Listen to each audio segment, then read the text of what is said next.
मित्रांनो, नुकत्याच दिल्लीच्या विधानसभेच्या निवडणुका पार पडल्यात आणि आता ओपिनियन पोल यायला लागलेत.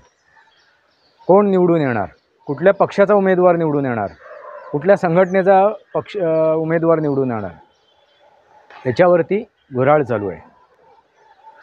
मित्रांनो, कुठल्या पक्षाला बहुमत मिळणार, कुठल्या पक्षाचा विजय होणार आणि कुठल्या पक्षाचा पराजय होणार, अशी चर्चा चालू आहे. तिसरा पक्ष म्हणजे काँग्रेस, सर्वात मोठा पक्ष, पुरा जुना पक्ष, तो राहिला कुठे?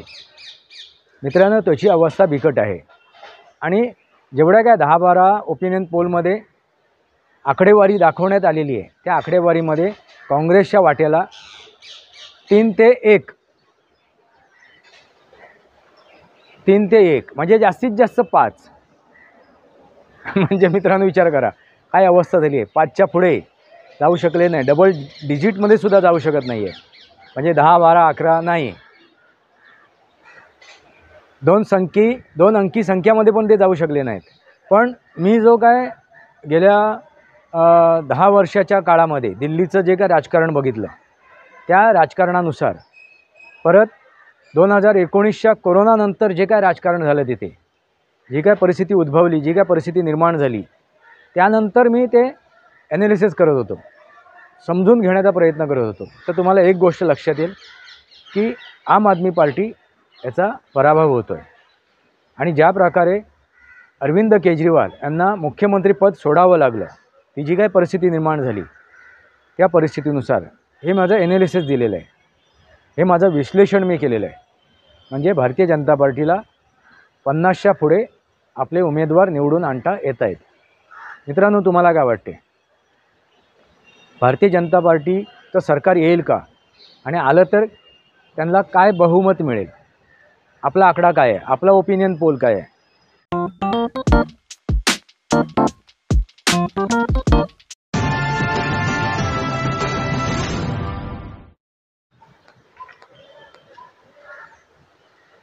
नमस्कार मित्रांनो, वास्तवावर बोलू काहीतरी या शृंखलेमध्ये पुन्हा एकदा आपलं स्वागत.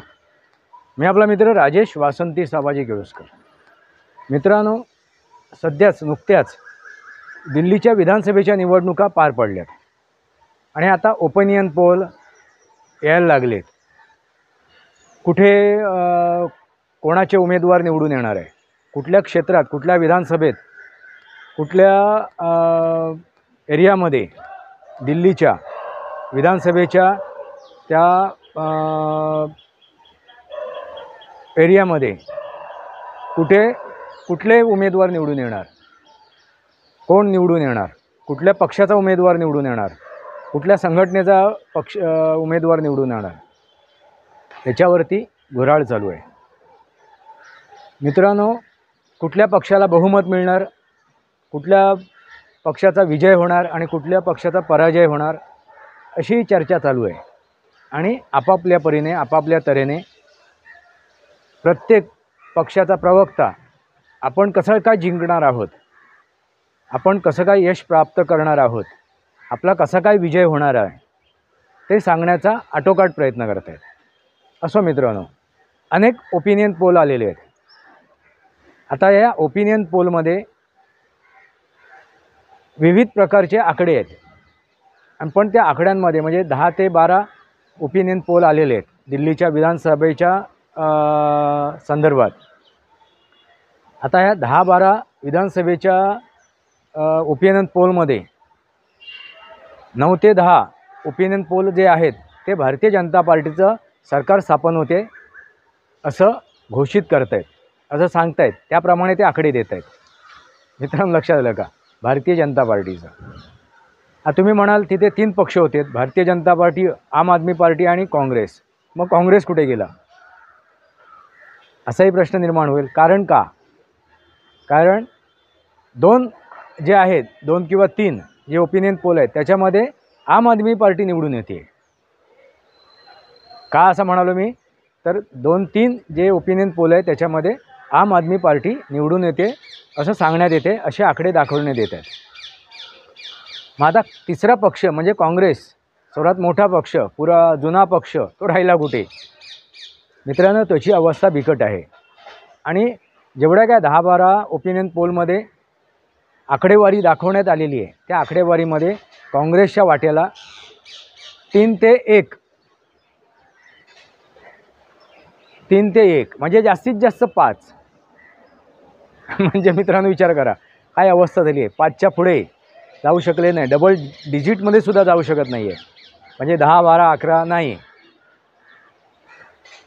2 अंकी संख्यामध्ये पण ते जाऊ शकले नाहीत. अशी जुनी पुरातन पार्टी. राहुल गांधी तर म्हणत होते की हे आपले नरेंद्र मोदीजी घाबरले आहेत माझ्या पवित्रामुळे, माझ्या ॲक्शनमुळे, माझ्या वक्तव्यांमुळे, माझ्या निर्णयांमुळे नरेंद्र मोदीजी घाबरले आहेत असं त्यांचं म्हणणं होतं. मग विचार करा मित्रांनो, नरेंद्र मोदीजी खरोखर घाबरले आहेत का? नरेंद्र मोदीजी तसं घाबरलेले तुम्हाला वाटत आहेत का? ती परिस्थिती निर्माण झालेली दिसते आहे का? नुकतंच संसदेच्या सत्रामध्ये जे नरेंद्र मोदीजींनी भाषण केलं ते बघितल्यानंतर तुम्हाला तसं वाटते आहे का? असो मित्रांनो, महत्त्वाचा विषय काय आहे तर दिल्लीची विधानसभा. आता मी तिथे काय प्रत्यक्षात जाऊन मी तिथे काय सर्वे केलेला नाही आहे. तिथे मी जमिनीवर जाऊन कोणाशी चर्चा नाही केलेली आहे दिल्लीमध्ये.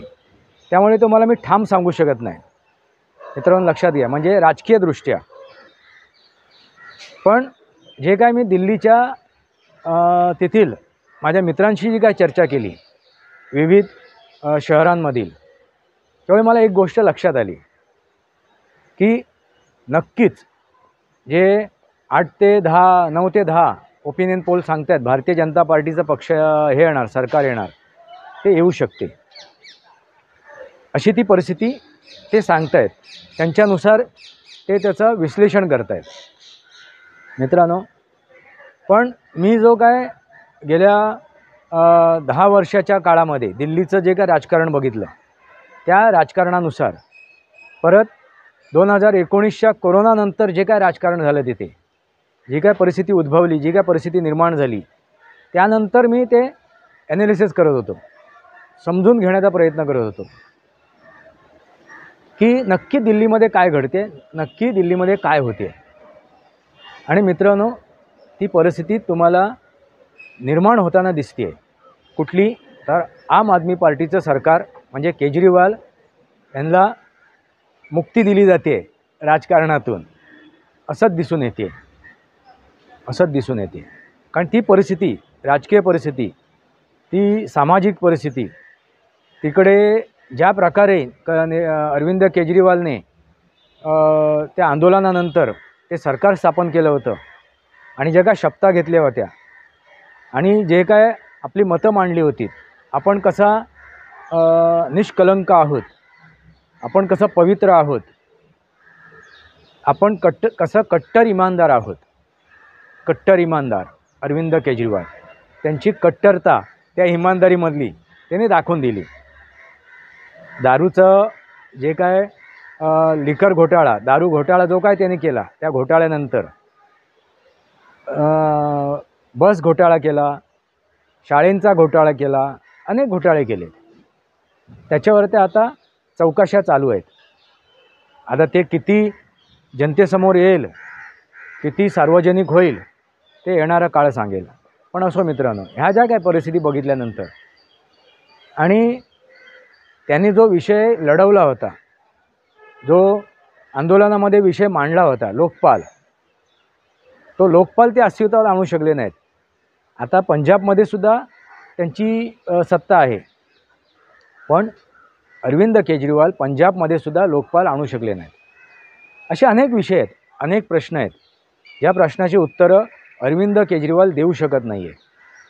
पाणी स्वच्छ देऊ शकत नाही आहे, तिथली हवा स्वच्छ देऊ शकत नाही आहे. असे जर अनेक प्रश्नांचा जर आपण भीडीमार करायचा विचार केला, अनेक प्रश्न उचवायला निर्माण करायला सुरुवात केली, अनेक प्रश्नावरती जर आपण लक्षभेद करायला सुरुवात केलं, तर तुम्हाला एक गोष्ट लक्षात येईल की आम आदमी पार्टी याचा पराभव होतो आहे. आणि ज्या प्रकारे अरविंद केजरीवाल यांना मुख्यमंत्रीपद सोडावं लागलं, ती जी काही परिस्थिती निर्माण झाली, त्या परिस्थितीनुसार. आणि महत्त्वाची गोष्ट काय तर आताच नुकतंच यांनी ते विधान केलं होतं नर्मदाच्या पाण्यासंदर्भात, की तिथे हरियाणा सरकारने विष टाकलं आहे नदीमध्ये, आणि हा विष टाकल्यामुळे काय झालेलं आहे, तर दिल्लीतील जनतेचं जीवितहानी होऊ शकते, दिल्लीची जनतेला हानी पोचू शकते, दिल्लीच्या जनतेला आरोग्य बिघडू शकते, आणि नुसतं आरोग्य नव्हे तर त्यांची जेनोसाईड होईल, म्हणजे लाखोनी लोक मृत्युमुखी पडतील, असा जो आरोप लावला गेला, असा जो आरोप त्यांनी लावला हरियाणा सरकारवरती, ह्या सर्व गोष्टीमुळे कुठेतरी नागरिक संभ्रमित झाला होता, त्याची दिशाभूल करण्याचा प्रयत्न केला होता. पण आता व्हॉट्सअप युग आहे, आता हे सामाजिक माध्यमं आहेत, सोशल मीडिया, त्यामुळे आता फटाफट एक दुसऱ्याला बातम्या पुरवल्या जातात, पोचवल्या जातात. त्यामुळे आता अरविंद केजरीवालने जो काय प्रकार केला होता, जो काय विषय करण्याचा प्रयत्न केला होता, जी काय भूलथाप मारण्याचे प्रयत्न केला होता, संविधान बचाव लोकतंत्र बचाव, त्याच्यातून जनतेच्या आता लक्षात आलेलं आहे. मित्रांनो, ही सर्वात महत्त्वाची गोष्ट आहे. परत त्यांनी तो शीश महाल बनवला. ह्या सर्व गोष्टीचा जर विचार केला तर नक्की आम आदमी पार्टीचा पराभव होतो आहे. आता तुम्ही म्हणाल भारतीय जनता पार्टीचा कसा काय विजय होऊ शकतो, कारण नुकतंच संसदेमध्ये जे काय टॅक्सच्या संदर्भात निर्णय घेतले गेलेत, आता जो आर्थिक संकल्प सादर केला गेला त्यानुसार मध्यमवर्गीयांना जो दिलासा दिला गेला आहे, त्याचा एक बेनिफिट भारतीय जनता पार्टीला मिळू शकते दिल्लीच्या विधानसभेच्या निवडणुकीमध्ये. दुसरी गोष्ट, ज्या प्रकारे नरेंद्र मोदीजी निर्णय घेत आहेत, योजना आणत आहेत, त्या योजना इम्प्लिमेंट करत आहेत, त्या योजना कार्यान्वित करत आहेत, त्यानुसार दिल्लीच्या जनतेच्या मध्ये सुद्धा एक सकारात्मक भावना आहे. दुसरी गोष्ट, जे काय लोकसभेच्या निवडणुकीच्या दरम्यान संविधान बचाव लोकतंत्र बचाव अशी खोटी थाप दिली गेली, खोटी हे उचलली गेली, आरोळी उचलली गेली, ह्याच्यावरती जनतेच्या लक्षात सुद्धा आलेलं आहे.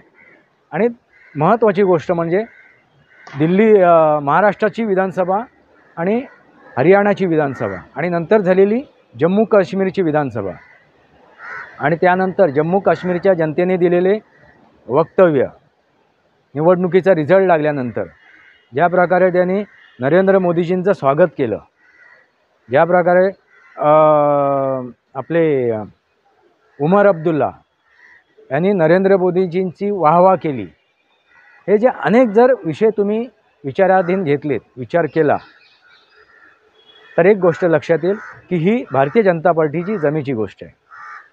मित्रांनो, आता मी माझा ओपिनियन पोल तुम्हाला देतो हे सर्व बघितल्यानंतर. आणि दुसरी महत्त्वाची गोष्ट म्हणजे अरविंद केजरीवाल यांचा ज्योतिषशास्त्राच्या माध्यमातून जर ॲनालिसिस केलं, किंवा ती आतिशी आताची जी मुख्यमंत्री आहे तिचं जर ॲनालिसिस केलं ज्योतिषशास्त्राच्या माध्यमातून, तर एक गोष्ट नक्की लक्षात येते. ती गोष्ट कोणती आहे, तर ग्रहमानाच्या स्थितीमध्ये आता अरविंद केजरीवाल यांचे ग्रह कसे आहेत, गर्दिशमध्ये नाही आहेत. आता त्यांच्या ग्रहाला ग्रहण लागलेलं आहे, त्यांच्या ग्रह परिस्थितीला ग्रहण लागले आहे त्यांच्या कुंडलीनुसार. मित्रांनो, लक्षात आलं, ज्योतिषशास्त्रानुसार. त्यामुळे ते परत मुख्यमंत्री बनतील हे सांगू शकत नाही, ही त्या ग्रहाच्या स्थितीनुसार होऊ शकत नाही, ही एक गोष्ट आहे. ह्या सर्व गोष्टीचा जर विचार केला, ज्योतिषशास्त्र आणि राजकारण, वर्तमान राजकारण दिल्लीमधलं, ह्या सर्व गोष्टीचा जर विचार केला तर माझ्या मते भारतीय जनता पार्टी 50च्या पुढे जाऊ शकते. 50चा जो आकडा आहे तो पार करू शकते.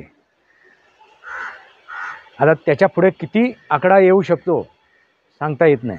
बघूया काय परिस्थिती निर्माण होते. नक्की भारतीय जनता पार्टीला बहुमत किती मिळते आणि भारतीय जनता पार्टीचं सरकार बनते आणि कोणता मुख्यमंत्री बनतोय, बघूया.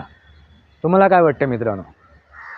मी माझं मत मांडलेलं आहे, माझे विचार मांडलेले आहेत, माझं विश्लेषण केलेलं आहे की भारतीय जनता पार्टीला किती मतं मिळू शकतात, का मिळू शकतात, याच्यावरती मी माझं ॲनालिसिस केलेलं आहे. प्रत्यक्षात जाऊन मी तिथे काय सर्वे केलेलं नाही आहे, पण ज्योतिषशास्त्र आणि जी काय मी माहिती माझ्या मंडळीकडून किंवा ज्या काय तिथल्या न्यूज मिळत होत्या, बातम्या मिळत होत्या, तिथे जी काय डिबेट होत होते, दिल्लीमध्ये चर्चा होत होत्या, ह्या सर्व गोष्टीला मी समोर ठेवून हे माझं ॲनालिसिस दिलेलं आहे, हे माझं विश्लेषण मी केलेलं आहे. म्हणजे भारतीय जनता पार्टीला 50च्या पुढे आपले उमेदवार निवडून आणता येत आहेत. मित्रांनो, तुम्हाला काय वाटते? भारतीय जनता पार्टीचं सरकार येईल का? आणि आलं तर त्यांना काय बहुमत मिळेल? आपला आकडा काय आहे? आपला ओपिनियन पोल काय आहे? तो आपण कमेंट बॉक्समध्ये मांडा. वास्तवावर बोलू काहीतरी या शृंखलेला सबस्क्राईब करा, बेल आयकॉन दाबा, माझे विचार पडसे लाईक करा, आपले विचार कमेंट बॉक्समध्ये मांडा. तुर्तास इतकंच. भारत माता की जय, वंदे मातरम. जय भारत, जय महाराष्ट्र, जय सनातन.